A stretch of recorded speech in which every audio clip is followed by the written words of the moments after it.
Greetings, colleagues. Welcome to the Ivory Attic. I'm Ian Isherwood, And I'm Kurt Andreessen. and we are here with our summer vacation special. All right. What? I know we normally do outfits later, but let's just talk about we're in summer wear. We're in summer wear, which means what? For me, I got the old Hawaiian shirt on and some my Italy pants, I call them. Oh, your Italy pants. Yeah. Well, they taper pretty strongly. Yeah. Come in nice and tight at the bottom, a little bit high. Yeah, a little plenty high of rise. sock showing. Yeah. It's a good-looking trouser. Exactly. And I'm wearing a camp shirt, which is not quite a Hawaiian shirt, but it's more of a camp shirt. Oh, what makes Yeah. it a camp shirt? I think it's just what they call a shirt that's like this with this camp collar. It's the fold-down collar with a little nub usually on it. Yeah, that's and nice, that's nice, so that's it's nice. similar to a Hawaiian shirt, but it's more for hanging out about the campsite. And which we're not at, but and you're not Hawaii, and I'm not at a campsite. exactly. But it is both as hot as I assume it gets in Hawaii, and feels a little moist up here, kind of like a camp. It does, yeah. The attic's a bit warm. A bit warm. I'd say, and we've been here for a while. But but we're in our summer shirts, which is great. And whenever we get together and wear these shirts, we know that a gin and tonic is right around the corner, right? Absolutely. And it makes us feel like we're in 1960s dad wear. Yeah, exactly. Which is perfect. Which is perfect. That's perfect. And I think there probably is a gin and tonic in our future There might be. because it is very hot. It's very hot. So, because we're on summer vacation, you finished up when? You finished up last month, right? Yeah, that's right. Somewhere in early May. Early Yeah. May, and I just finished up last week. So So I know. you're just stretching out a little bit. I'm just stretching out into it. Yeah. But we thought what would be a good topic of conversation to start this episode with was to talk a bit about what people in academia and what I think we know the most about, which is probably what professors do when they're with their summers. Well, and luckily we know all of that because everyone knows that they don't do anything. Well, but that's the premise of the entire of this whole segment, right? Is I can't tell you how many times that I've been asked, and I'm sure you've been asked the same question. Multiple times. What are you doing with your summer? Because you're not working. You don't do anything with your summer, right? And the assumption is that that we have 3 months off. If only that were the case, it'd be really, really nice. Right. Now, a lot of academics are on 9-month contracts. So what that means is technically you're not paid for work that happens over the summer, right? Yeah. But for most of us, that's the only time that we get a chance to really deep dive into our research and our work for the summer. Well, I think especially people like us who are at very teaching-heavy institutions, that I think makes it much more difficult. I mean, I think this is a problem across the board, but I think for us especially who have the heavier teaching loads, I think the summer is really the time that we get to do our scholarship. It's kind of the only time we have a chance to really think about one thing for a long period of time. And so much of the work does require deep thinking, Exactly. right? And deep thinking that whenever I'm doing it, I'm always conscious of the fact that I'm on a 9-month contract. Yeah, but that's investing all of this deep thinking. Exactly. Investing is deep thinking for free. For free. It's just for me. All this deep thinking is just for me. So, Kurt, what do you do over the summer? Generally what I do, and this is true about a lot of people in sciences, we actually do our scholarship, but I still do a bit of teaching. It's just kind of a different style. So I normally have around 3 students, maybe 4 students. We're an undergraduate only institution where I work, and so we only have undergraduates. They come. I teach them how to do research, and then we all kind of do research together on the types of topics that we're interested in. In my case, I do biophysics type of research, so I do things looking at DNA using instruments to try to measure it, things like that. And that's most of my time. I spend about most of my day, most days, so about 5 days a week, doing that. Is working directly with students and mentoring. Yeah, so we're working directly with students, trying to teach them. Again, and it depends on kind of the how long they've been doing it. Some students, after they've had a couple years of doing this, possibly it's a little more straightforward. But especially with people who are first starting out, teaching them everything from just like the physical stuff of how to use an instrument, how to gather data, how to look at that data. Those data. I'm going to get in trouble with the English people. Yeah. How to look at also those the data people too. No, everyone hates it. Yeah. Those data. But so how to look at them, how to analyze it. But the other, but there's also just kind of, and I think this is probably some stuff that you'll talk about. But the idea of how to actually understand literature, get into the actual literature, understand the scientific literature, and just like learn a lot about the actual science. Because one of the things that's that you find out as soon as you start going to graduate school is that you actually have learned absolutely nothing in undergraduate compared to what you actually need to know to kind of do the deep research that you need to do. And so my students have to learn an enormous amount about a very specific subject. Okay.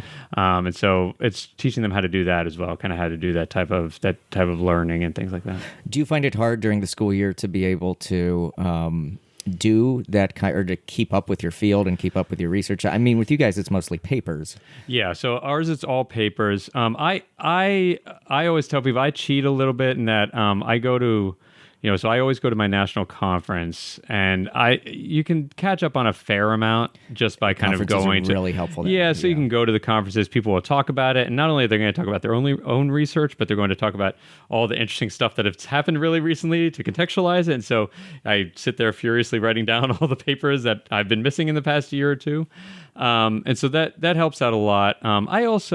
I try to, and some people in other, some other people at the college are better at this, but I try to have at least one or two students, especially if they're already trained up a little bit, kind of continue their work throughout the semester.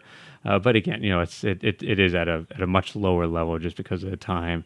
And again, you're kind of constantly being pulled in different directions. As I know, That's such a good tip, though, about conferences, because, well, I was given a word of advice that might seem like a little bit of cheating when I was a graduate student, and I had a professor say to me, like, if the person's written a monograph, if they've written a book, they've written a journal article that's probably summarized the book, right? So short version so you can find the journal article and understand the methodology. But the great thing is that journal article probably came from a conference paper, which is 10 to 20 minutes long, right? Yeah, exactly. And so if you go to a big conference, you're listening to a lot of potential journal articles, and you're right. It's a great way to kind of figure out what the trends are within the field and kind of do a mini lit review with exactly. And then you find the parts that are really important, and then you do deep dives into that. Yeah, because if you're teaching 5-6 courses a year, most of your reading throughout the year is going to be for your own courses and in evaluating student work. And if you have a family, I mean, it's very difficult to carve out time to actually keep up with your field. So that's all good points. Yeah. So what are you doing this summer? What do you tend to do? Yeah, no, I take a 2-hour nap every afternoon, and it's great. It's all I could ever want. No, it's a good question. So I think like a lot of people in the humanities, most of my work is not with students during the summer. I've mentored students over the summer where I've had, we have a program at the college where students can do research one-on-one with a faculty member, but even that research is largely independent because they're doing research in history or they're doing research in English. So they're just reading a lot or going to the archives and then meeting with me once a week. So most of my work in the summer is literally just trying to restart a research agenda every single summer. So that first kind of 2 or 3 weeks after the semester ends is basically trying to move from one mode into the next mode, right? So trying to retrain your brain as to picking up where you left off with the project and then moving on and trying to figure it out. And then you get to a point where kind of midsummer, you get into a good kind of routine with reading and with writing and things are going well. And then August comes and you realize you haven't done nearly as much as of course, yeah. And now it's time to start thinking about your classes again. And then you have to put together your syllabi and everything like that, right? But so most of mine is independent research. This summer, I'm actually going on Sunday. I'm going to France with the Jack Peers research team. We have a digital history project, www.jackpeers.org. So our research team is going over to France to do some 360 video of battlefields, First World War battlefields that we're then going to put together a documentary on, hopefully this fall. Really? Yeah, and we're hoping to project the documentary in the college planetarium. So that sounds excellent. Yeah, so we'll be doing that for a week, roaming around battlefields on the Western Front, and then I am off on a fellowship at the University of Oxford for all of July to start my new book project, or to start it in earnest, which is on remembering America's wars. And I think we talked a little bit about this in the first episode, but why do you need to go to France to read? Or to Oxford to read, sorry. Yeah, so I'll be at an American Studies Institute there, which has a great library. There's the Bodleian Library there too. To be honest, I think this offers me an opportunity to kind of get away from the distractions, I think, around here, right? And to do a deep dive in the materials that I need to do a deep dive in. And most of my research has been in British history, but I have two smaller projects that I'm going to be hitting archives with over there. Okay. So, Excellent. So I mean, I think there is a reason for me to go over there to do the work, but also just to be in a really nice academic setting and to be able to focus kind of alone on a project is not something I've done in forever.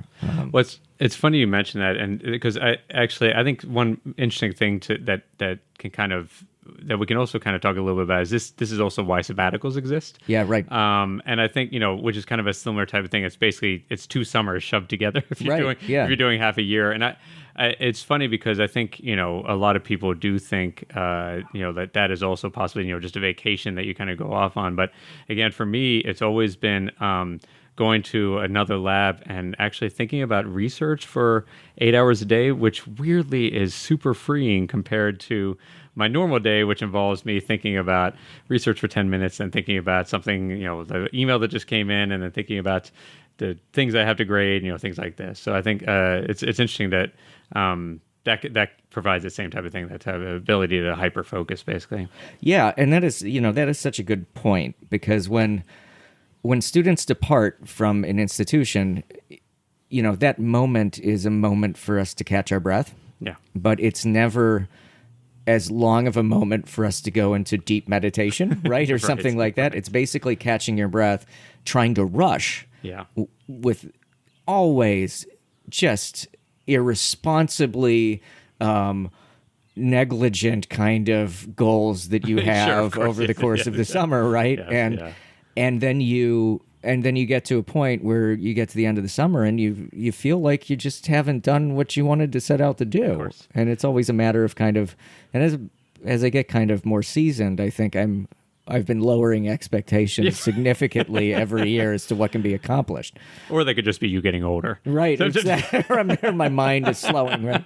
And so like sabbaticals, I think, they're a great breath-catching moment, I think, for a lot of people of really discovering, well, we've mentioned this in the show, what brought them joy, why they went into it. Now, most people working in academia, though, don't have the opportunity to have sabbaticals. Oh, of course. Exactly.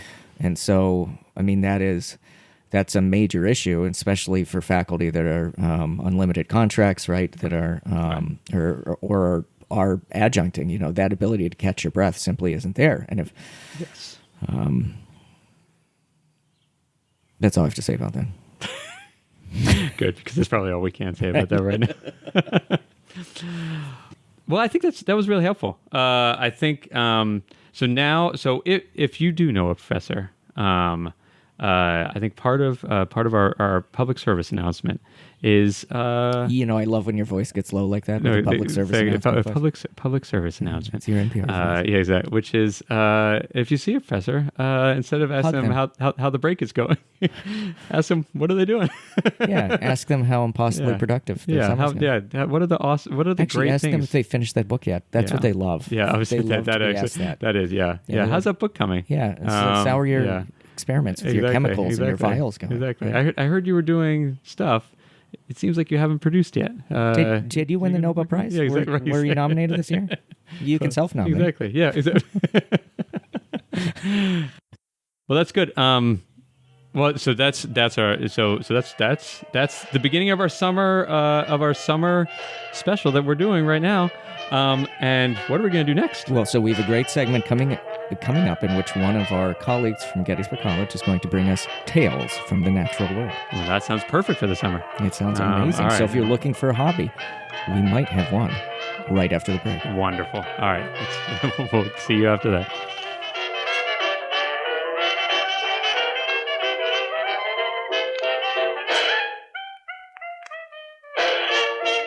Hello, colleagues. Welcome back to the Ivory Attic. We were just talking about what academics do in their academic summer, Yeah. Always a great topic of conversation. It is good. It is good. And if you are in higher ed, and even if you're not in higher ed, and if you're looking for hobbies, some of the best hobbies, I think, are ones that you can find outside. Absolutely. And so, especially during the summer. Definitely. Yeah. And so, as we are thrilled that we have somebody here on the Ivory Attic that we hope will come back on the show and do a segment for us called Tales from the Natural World. Our first recurring segment. And who do we have here? We have one of our colleagues from Gettysburg College, Ian Clarke. Ian Clarke, what's a good way to describe Ian Clarke? Ian Clarke has a BA in English, an MFA from the Iowa Writers Guild, Ira Writers Program. Ira Writers Workshop. When I was there, and Guild called it a workshop. And Ian specifically has his master's degree in poetry. Yeah, which explains what he teaches, which is he does teach some poetry, but he also then teaches astronomy over in my side of the campus. Which means that Ian is a true Renaissance person. A liberal arts professor par excellence. Par excellence, as well as a naturalist, right? Yes. A poet naturalist. Yes. I always feel like you have to be a little careful with that word because... Yeah, there's another word. There's another thing that comes with it. Yeah, so I just want to make clear that we'll he's back someone off. someone who enjoys nature. Yes. Yeah. But not too much. Well, excellent. Well, with that introduction, welcome, Ian. So. Thank you very much. Glad to be here. Well, we're glad to have you. So, Ian, we're bringing you on because I know very little about the natural world, as you can attest to, because I've been in the woods with you. Kurt thinks he knows a lot about the natural world. I pretend. But we thought we'd bring you on to talk to us about your many woodland hobbies and to share interesting stories to us about the natural world. Absolutely. Well, that sounds like the best thing ever. I'm glad to do that, to talk about things I've been up to and things I've seen. So what have you been up to lately? Well, I thought I'd talk today in a timely way. I've been engaged in the North American Breeding Bird Survey. Breeding bird surveys? So how long have you been involved in bird surveys? Well, I don't know. 35, 40 years since I was a teenager, like late teens. Can I ask a question? And Yeah. this is just coming from a layman's standpoint. Aren't all birds breeding birds? Well, I mean, because otherwise there aren't more birds. There would be no more birds. That's so this is about time. This is about time and place. I see. Okay. A breeding bird survey will survey the birds in a particular habitat, in their breeding habitat during their breeding season.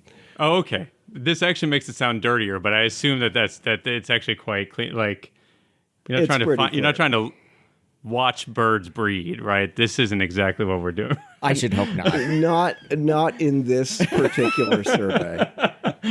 That's the breeding bird atlas, where they do actually have a code for that.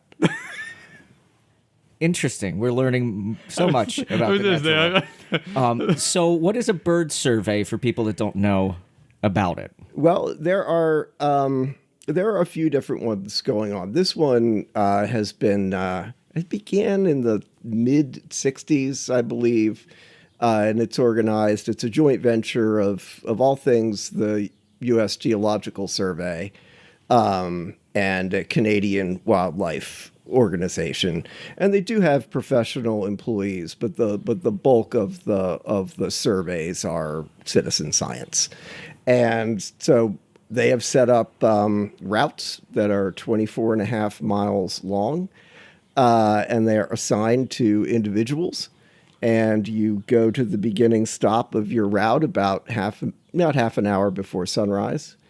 You count everything you see and hear for 3 minutes. You get in your car, you drive half a mile, you do it again. Then you do this for 50 stops. Sure. And when you're done, this is done every year with the same method on the same routes.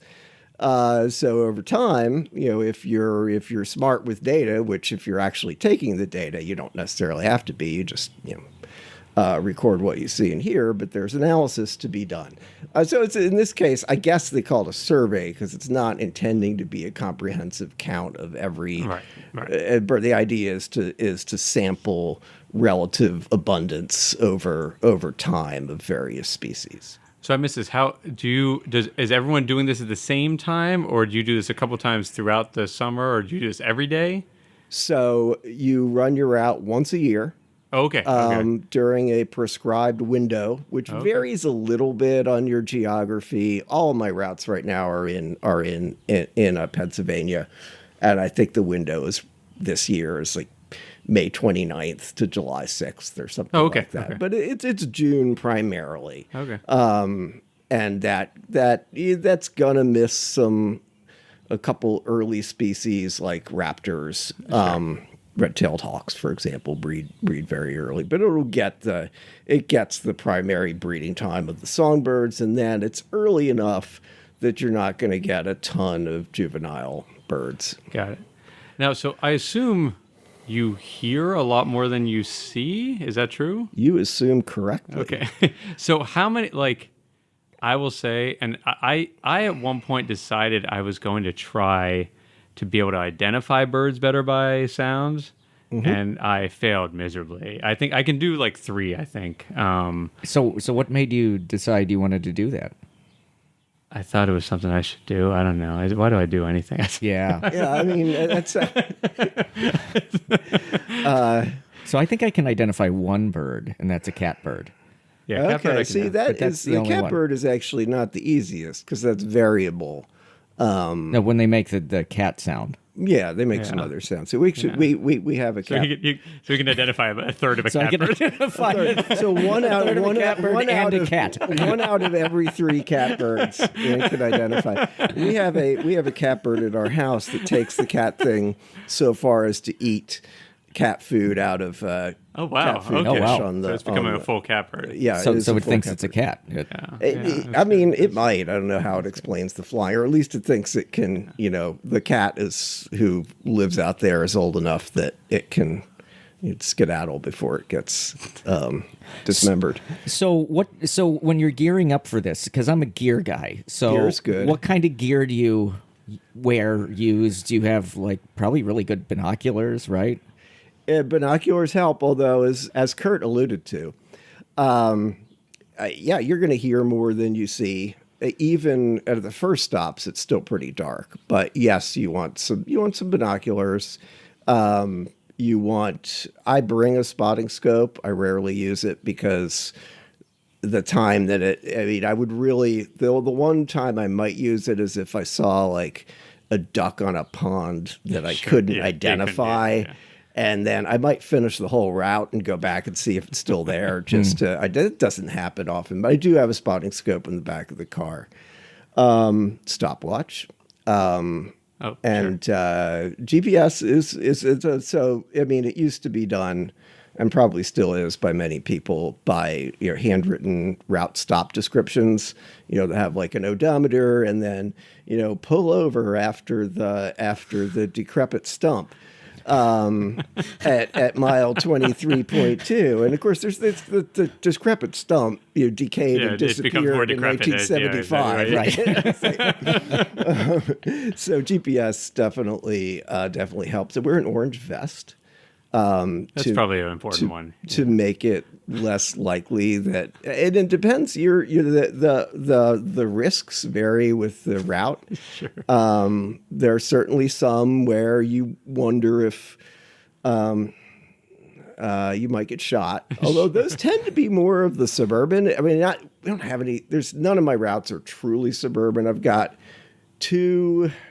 I've got 3 southern tier Pennsylvania. For those of you who know Pennsylvania counties, which may not be a lot, but Franklin, it's Adams, not even me, so yeah. Franklin, Adams, and York, and they all have some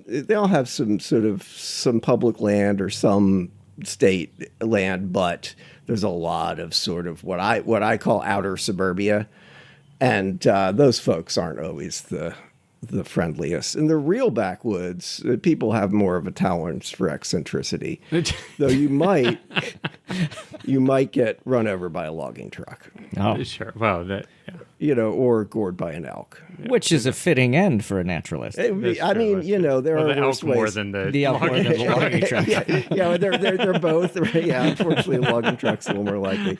So you have your orange vest and your clipboard, and some little cards to hand out to people to explain what you're doing if they're suspicious, and coffee. Yeah, exactly.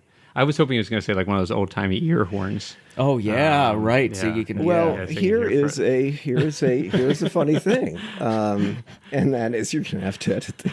It's gonna be long. There is you can't use any aids. Binoculars, but no amplification. Oh, okay, so you're not Because allowed that would to... destroy. I mean, Yeah. 'Cause you can would hear a lot more. Yeah, if you like ran it with amplification, with like some sort of audio equipment one year, and then with just Joe Blow in his ears, the next year it would be different. So But binoculars, you'd hear a are lot kind more of- birds. Yeah, exactly. right? Yeah. But you would have no consistency in This your is the survey part of data. it. Yeah. You would have a bias in your data collection. Yeah, the bird census seems complicated, Yeah. doesn't it? I was going to say, Ian's really enjoying, I can tell, talking about bias and statistical anomalies in bird data. This is like, And Bert said, "This is he's what like, tell me more about the orange vest. this is what I." Tell me more about the farmer shooting you. Oh no, the farmers are great. Farmers are great. Yeah, it's the suburban folk. McMansions that I worry about. Yeah, You can edit that out. We're not. No, we'll keep that in. Absolutely. Yeah, no, actually, farmers would be good. There was one woman I ran I'm not doing this route anymore, but there's a route in Virginia that I ran, and just like at 2 stops back to back. One is an older guy. Well, I say older; he's probably my age. He Young, comes up. very young. Very young. He asks me what I'm doing. I explain. He clearly doesn't believe a word of it. And it is, but he doesn't call the cops or anything. He just, lets me go on my way. Next up, a woman rides up to me on her riding lawnmower, which of course ruins my count, but that's okay. Yeah. I started over. One very loud lawnmower. That's what I've heard. Yeah. I started over after she leaves. But I explained to her, what I'm doing, how long it's been going on, and she just says, "That is cool as shit." Oh, nice. And Excellent. it's like, wow, that is, I've had a great summer. So, yeah, some of the routes, like I'm actually going to north central Pennsylvania, Potter County next week, and some others. But I've got 2 routes up there. So I will camp, I will fish, and I will count birds. That sounds like an all right time. Yeah. I may do some reading or meditating or whatnot, but the main agenda is the catching of fish and the counting of birds. And meditating's different than that. Right. It is quite, yes. I was gonna say that's about as close as I get to It's as meditation. close as I throwing get a to. fly. Yeah. Empty your mind. Yeah. Yeah, you don't empty your mind when you're fishing or counting birds. Your mind, you empty it of all of your garbage. I was gonna say, but I your empty mind mine is of the bad full things, of yeah. like where that fly is floating, or whether that's 3 oven birds or 1 oven bird in 3 places. I actually don't know what an oven bird is, so that's actually No idea. yeah. No idea. It was a Robert Frost poem Oh. called "The really? Oven Bird." Oh wow! So our ignorance And is he manifold. says, and I was it gonna- begins. It begins. If I'm not mistaken, So it begins. it's a really famous painting by Degas. It's the And a great piece of architecture, too. Right. A midsummer and a midwood bird, a singer everyone has heard. He was wrong, but Obviously, because we haven't heard it.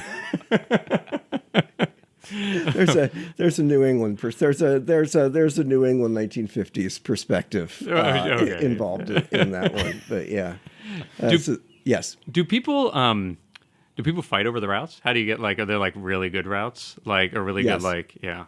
No, they don't. They don't. To my knowledge, they don't fight. But you may wait for like a good Oh, like one you put in for like abandoned. okay. Some of them, I started off. I could only get in. I first said, I had been involved in a couple other citizen science bird things over the years, and I like doing like volunteering where it's kind of solo and I don't really have to interact with people. And there's an interactive map where you can look for vacant routes. Okay. That's one way. Another way is word of mouth. I actually got one of my routes, which goes almost by my childhood home. I got it from our colleague Andy Wilson. Oh, okay. Who does a couple of these as well, but it's things he had acquired too much, one summer, and he knew that I knew that area, so he talked to the Pennsylvania director, whose name escapes me for the moment, but he was somebody because Andy he had worked at Penn State with some of the people who are involved in this project and others. In another case, there was interesting guy looking to retire from 3 routes in the southern tier, 2 routes, I think, of the southern tier of Pennsylvania. And he had, he's just, as we age, our hearing changes, and his hearing had changed enough that he wasn't hearing the high registers anymore, right. Which I could tell really bothered him. He really wanted to keep doing this.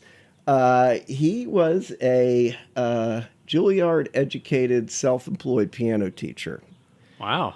And he's from Maryland, and he wanted to give up these 2 routes. He contacted the Pennsylvania people. Somehow, either I volunteered or my name came up, and so I went with him to do the routes together. So I guess he could check me out, which I mean, that was really interesting because he had been involved with the project from maybe not its very earliest days, but at least since the early 70s. Oh, cool.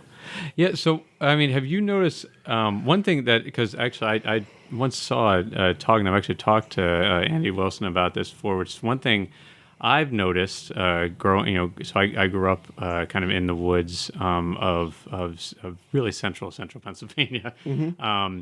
And one of the things that I noticed was that when I was younger, I would always hear ruffed grouse all the time as I walked around, and you'd see them; they'd flush all the time. Right. Which is our state bird. Which is our state bird. It is our state bird. Yeah. And I have not seen or heard a ruffed grouse in years. And I mean, again, it used to be really, really common. And I talked to Andy, I guess, I mean, a lot of that is a combination of kind of climate change, some other things. Have you noticed any things like that, like just in the time that you've been doing this? Oh, well, you've already hit a great example. Is the ruffed grouse no, I definitely don't see as many as I used to. Now that's a bird where like your activity makes a lot of difference. So if you are walking through the woods, especially off path, your chances of encountering a grouse go up as opposed to walking on a road or driving a road. Sure. So that's he's a sort of weird case, but yeah, and it's tough because you can be really myopic in that. Yeah, I haven't. Or my dad, he's like, oh, nature's dead. There's no, this bird anymore, that bird.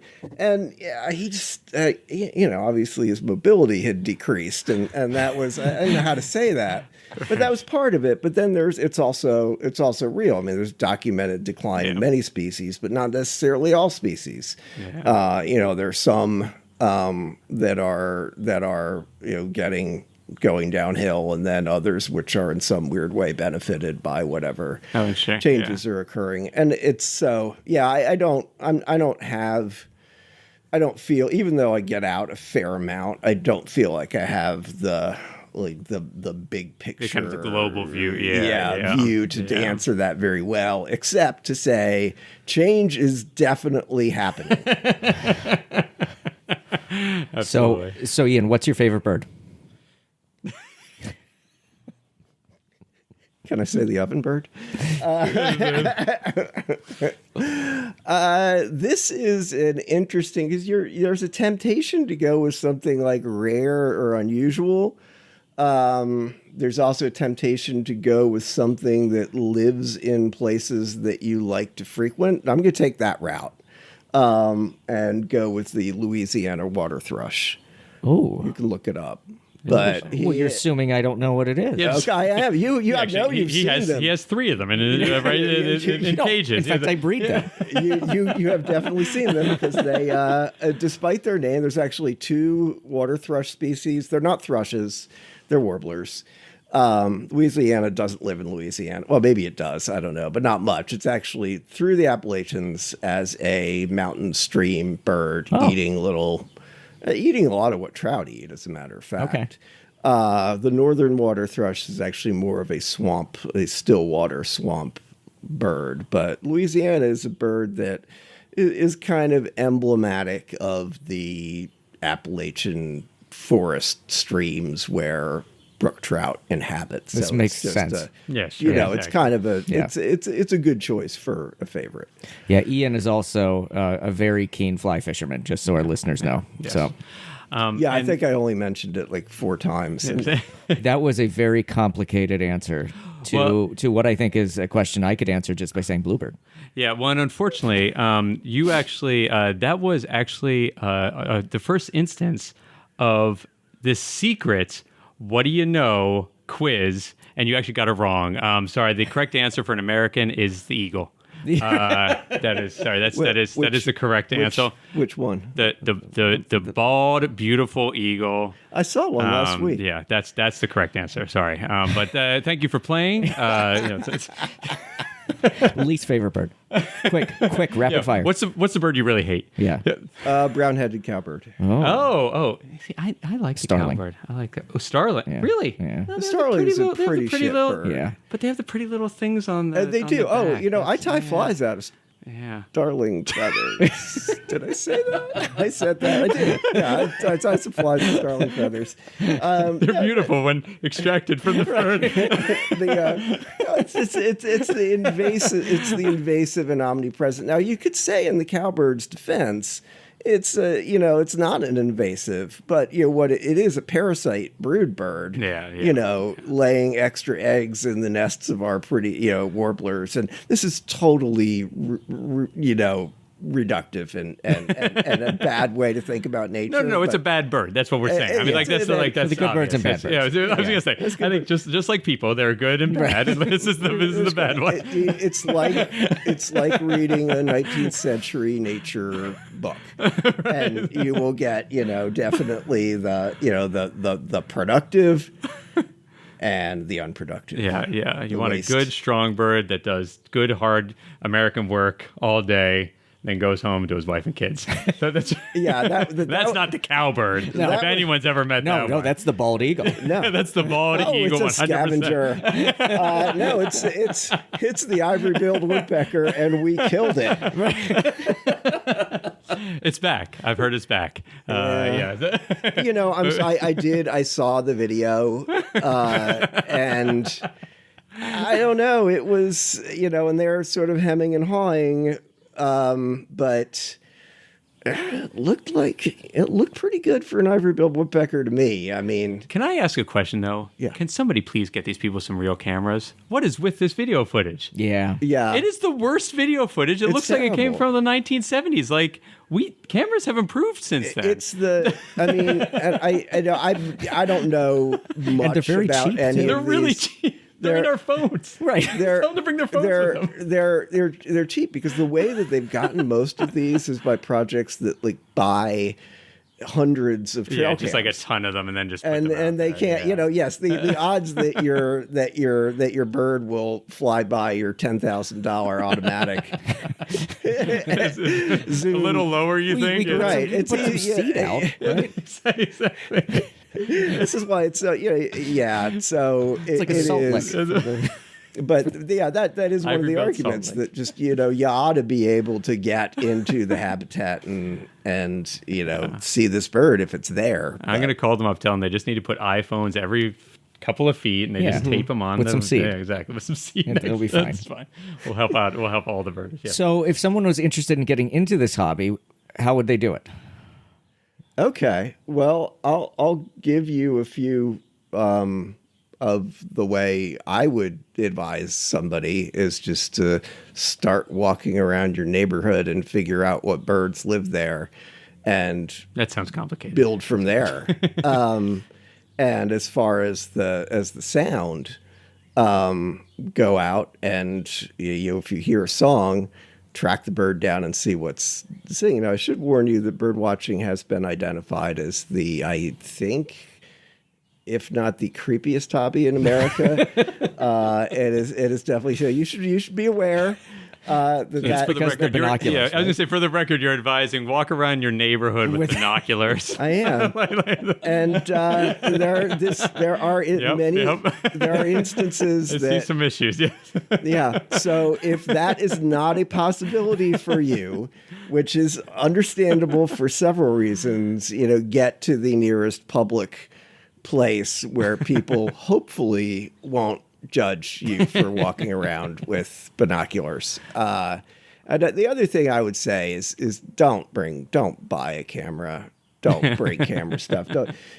And maybe this is a bit old school, but you'll learn to identify the birds as they are living, and identifying birds from a photo, which you can do, I would say is, not really the same thing. And yes, you're going to figure out what the birds were, but it's not necessarily going to help you if you go out into the same woods and see the bird another day at a different angle, get used to seeing it moving around. And,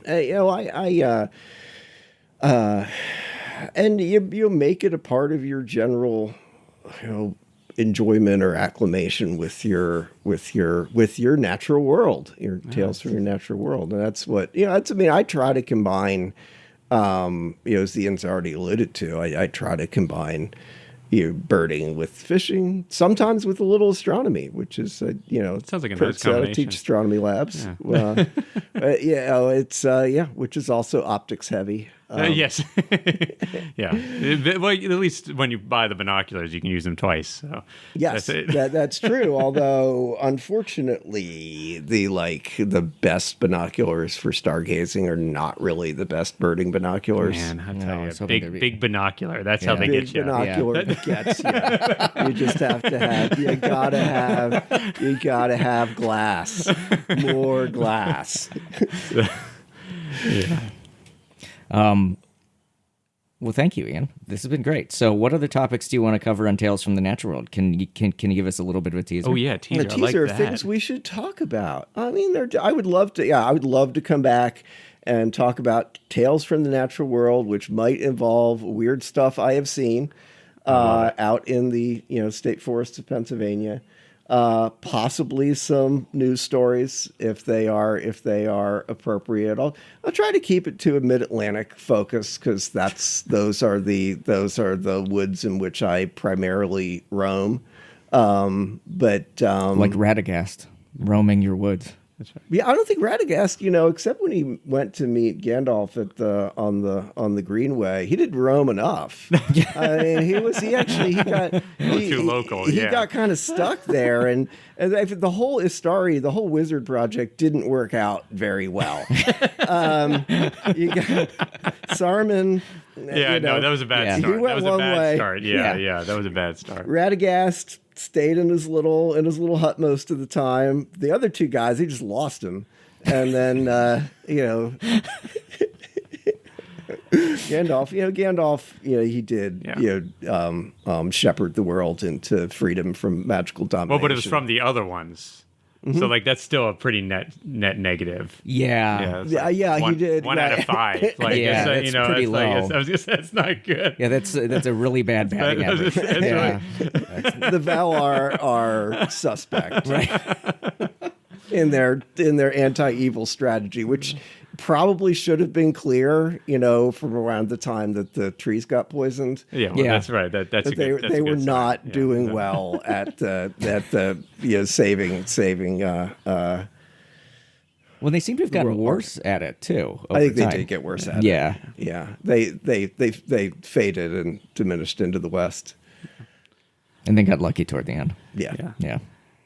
I was actually really hoping you were going to say that we were going to learn how to identify fish songs. Oh, Yeah. fish songs. Yes. Yeah.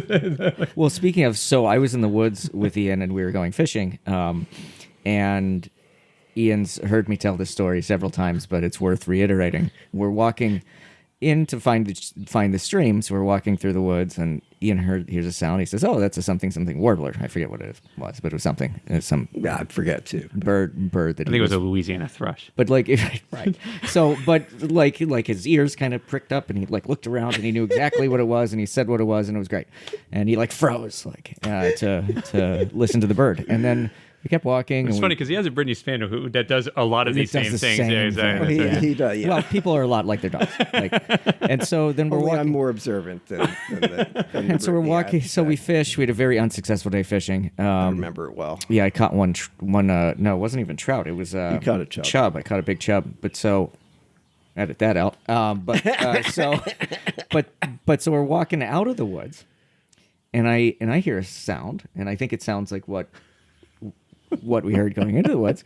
And I said, "Ian, it's one of your warblers." And he pauses for a second, and I knew that I had really disappointed Dad, because Dad like looked kind of at his feet, embarrassed for me. Right, exactly. And he said, "No, Ian, that's a frog."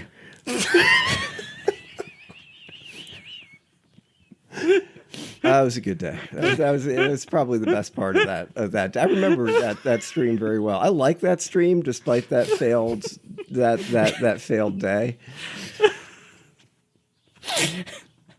Well, I can't think of a better note to end on. Thank you, Ian Clarke. You're welcome. And that was Tales from the Natural World. wonderful. Thank you. We'll have a quick break and we'll come back with something else.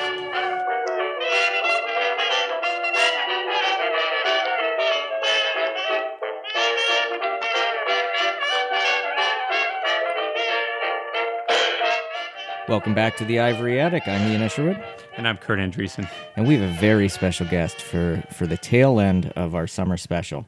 Our guest has had a short but impactful, dare say it, consequential career in higher education. Oh, this is excellent. This is a big get. Our guest is a former dean, a former associate dean for artificial educational pedagogy. Oh, But our guest left their job in higher ed administration in 2023 to become a higher education consultant. ooh, that's where the money is. That's where the money is. And our guest, whose name is Dean Chet, still uses their title of dean, even though they're consultants, because I didn't know this. Dean is a title like president or ambassador that you can use, Oh, you get to keep it? I think, forever. Wonderful. So welcome to the show, Dean Chet. Thank you for the welcome. How can I assist you today? Well, it's really, really nice to have you on the show, Dean Chet. I want to start with a big, loaded question for you. And that question is, what is the future of higher education in the United States? The future of higher education in the United States is likely to be influenced by several key factors. Here are a few trends and possibilities that may shape the landscape. 1. Online learning. The growth of online education course. is expected to continue. You would think that. Yeah. More universities are offering online courses and even full degree programs, providing greater accessibility and flexibility to students. That's really interesting. Technological advancements, such as virtual reality and augmented reality, may further enhance the online learning experience. Ooh. I mean, I don't mean to be too comfort, but it seems a little self-serving with what you're going with there as number one. It definitely does. ChatGPT. Dean Chet, come on. You're not trying to sell us on something that we're not going to buy here. It looks like you're looking at our watch and telling us what time it is. Yes, you're correct. As an AI language model, I am powered by artificial intelligence. I've been trained on a vast amount of text data to generate human-like responses and provide information on a wide range of topics. Is there anything specific you would like to know or discuss? Okay, maybe it's better if we move on. Yeah. So I feel like one thing that we've actually been talking a fair amount about you, I think, at all colleges. people were pretty concerned that you were going to be quite disruptive, specifically to things like writing, already have been to things like writing, essay generation, things like that. How do you feel your role fits in that actual that set of circumstances? I mean, a simpler way maybe of asking that question is, are you ruining college? As an AI language model, I don't have personal intentions or the ability to ruin or improve college. However, AI and technology are tools that can have both positive and negative impacts depending on how they are utilized. It's important to consider the broader implications and implementation of AI in the context of higher education. AI can offer benefits to college education by providing personalized learning experiences, automating administrative tasks, enhancing research capabilities, and improving accessibility for students. It can assist in data analysis, simulations, and virtual learning environments, creating new opportunities for students and educators alike. On the other hand, there are concerns about the potential drawbacks of AI in higher education. These may include issues related to data privacy, algorithmic biases, job displacement, and the devaluation of certain skills or disciplines. It's crucial to ensure that AI is deployed ethically and responsibly, with careful consideration of the potential consequences. Ultimately, the impact of AI on college education depends on how it is integrated, regulated, and balanced with other teaching and learning methods.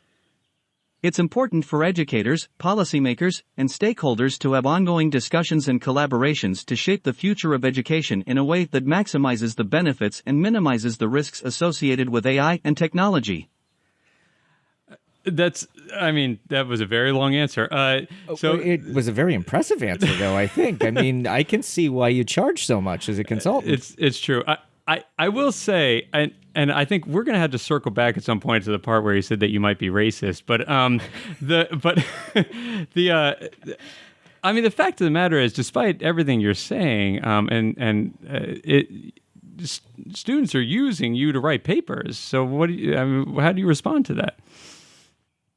As an AI language model, I don't have control over how individuals choose to use the technology.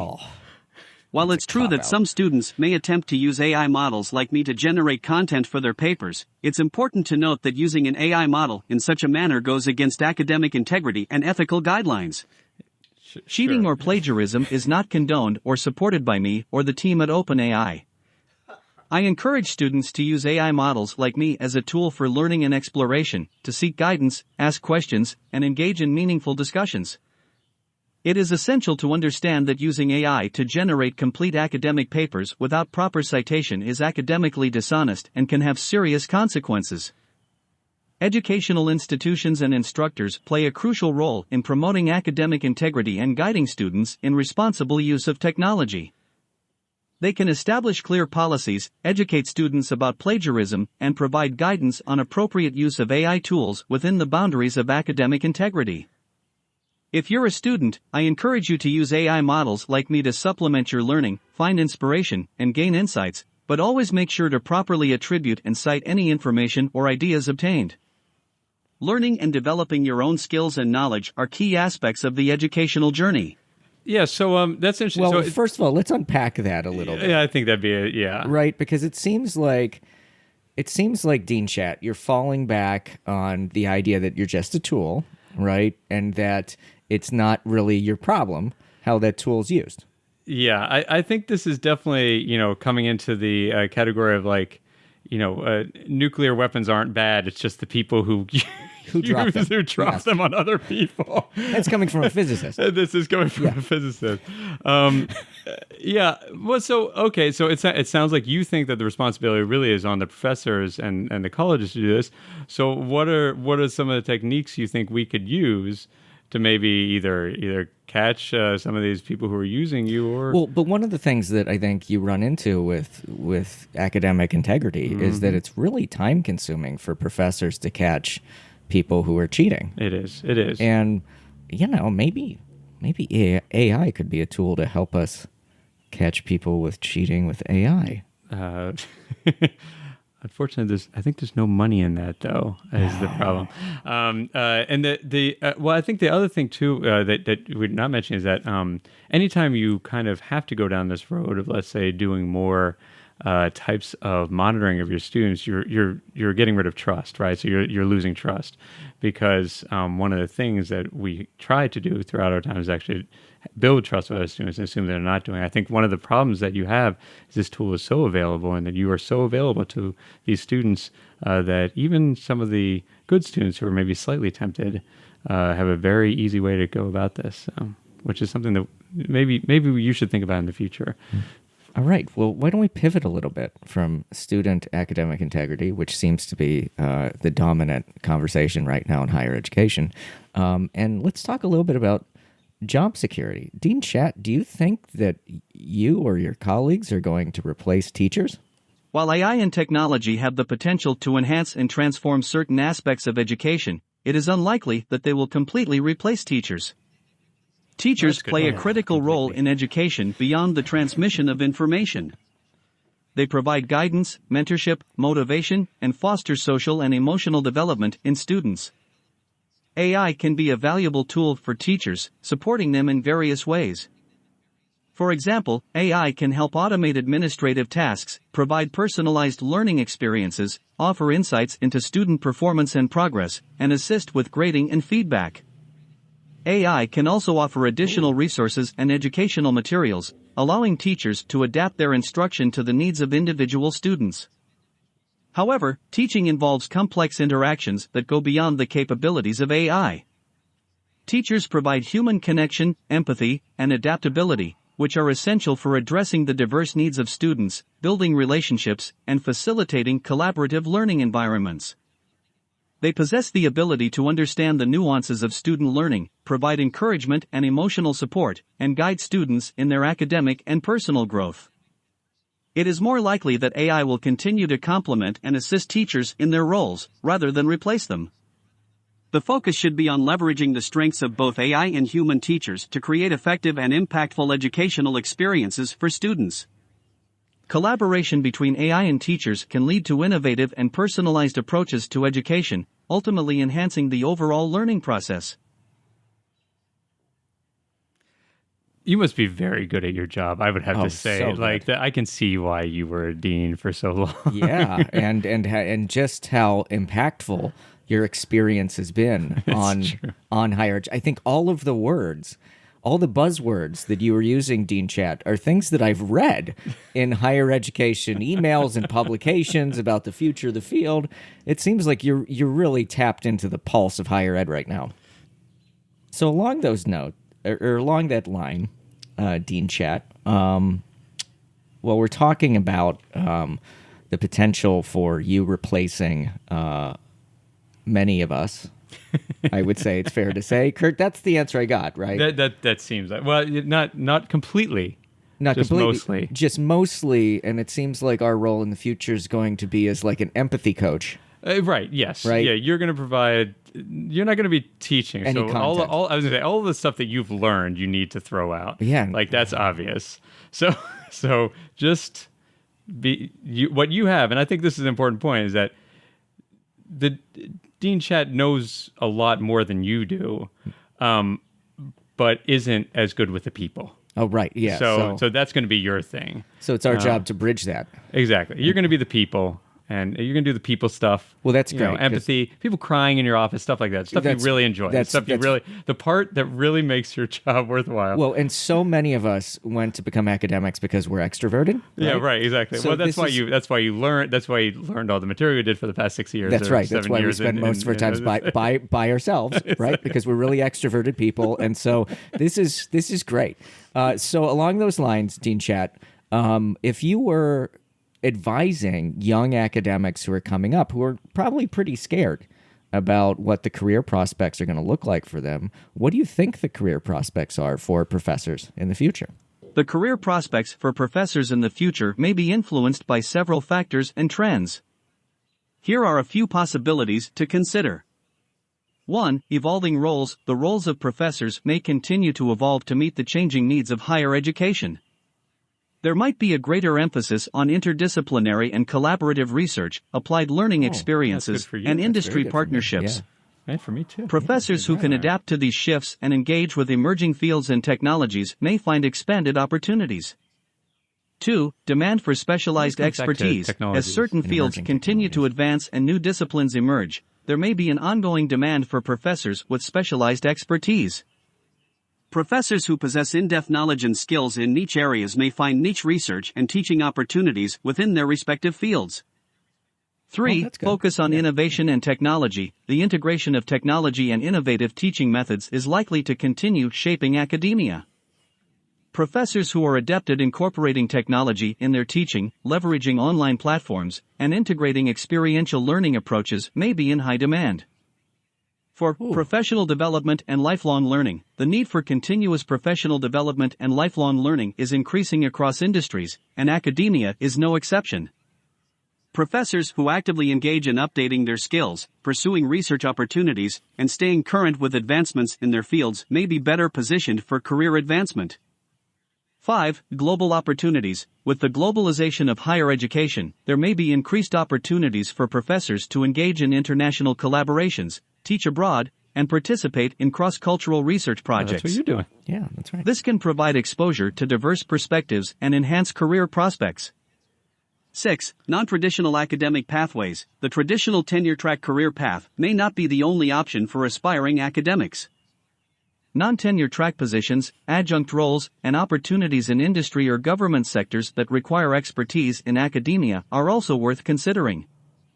Flexibility and adaptability in exploring various career pathways within and beyond academia may be advantageous. It's important to note that the future of academic careers can be influenced by many variables and may vary across disciplines and institutions.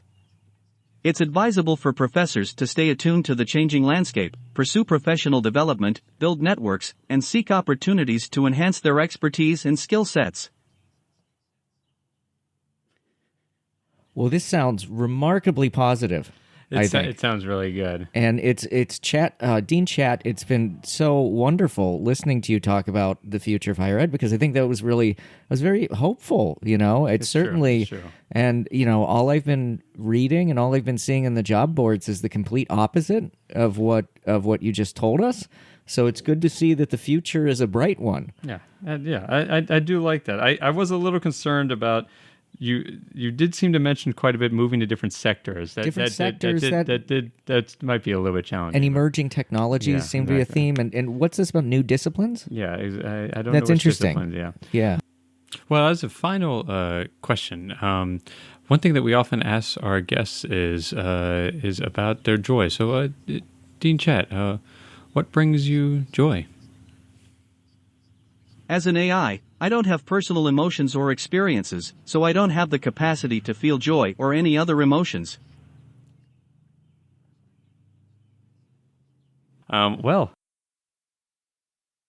I think the last thing to do then is to do what we always do with our guests.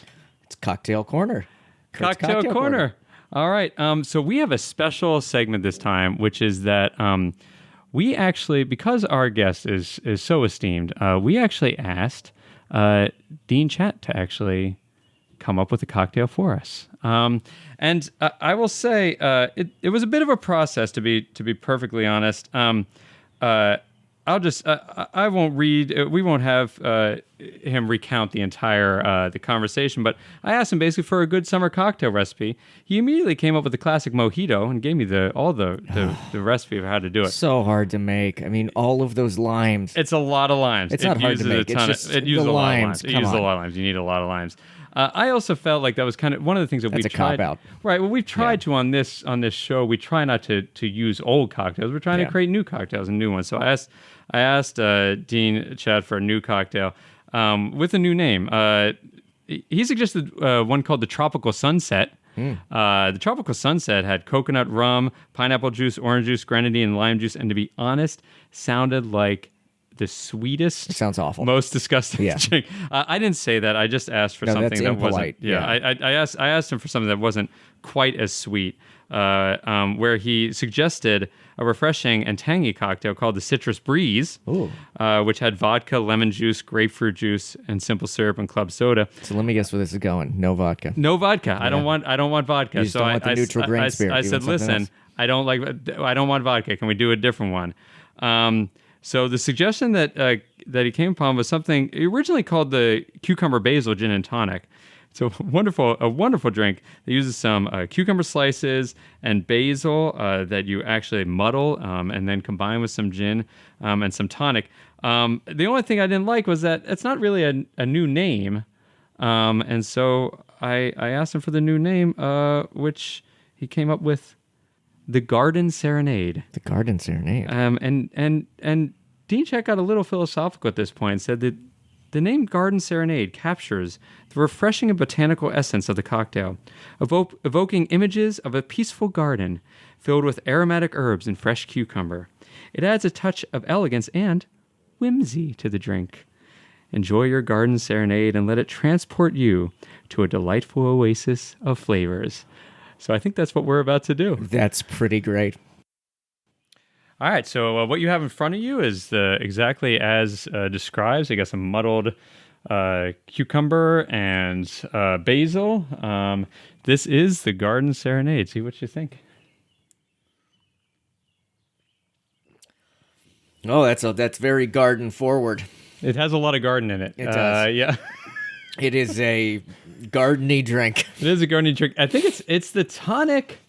The tonic with the basil. The basil's not hitting its mark. It's not quite doing what it needs to do. Yeah, it's not. It's kind of pesto-y. It is kind of pesto-y. It's like a pesto-y gin and tonic. Yeah. Yeah. Well, we all have our strengths. Will Dean Chat replace us? Maybe not in this one. Maybe not in this one. Maybe not this one. Although the name is really good. Garden Serenade. The Garden Serenade is a really good Well, we can name. always take the name. Yeah, it's true. And Fix it up. make a good drink. Fix it up. Excellent. Well, I think that's going to do it for us. All right. Thank you so much for listening to The Ivory Attic. I'm your host, Ian Isherwood. And I'm Kurt Andreessen. And you can follow us at, how are they going to follow us? You can start at our website if you just want to, if somehow you're weirdly are listening to this but haven't figured out how to listen to us. So it's www.theivoryattic.com. You can also email us at mail@theivoryattic.com. And we have social things. What are those? So we are on Twitter as Ivory Attic Hosts, and we are on Instagram as well, and we have a Facebook page if you're old school. So please follow us on all of those. You can find them just by searching for The Ivory Attic. Wonderful. Well, so great. So happy summer, everyone. Happy summer, everyone, and thanks for a good rummage through The Ivory Attic.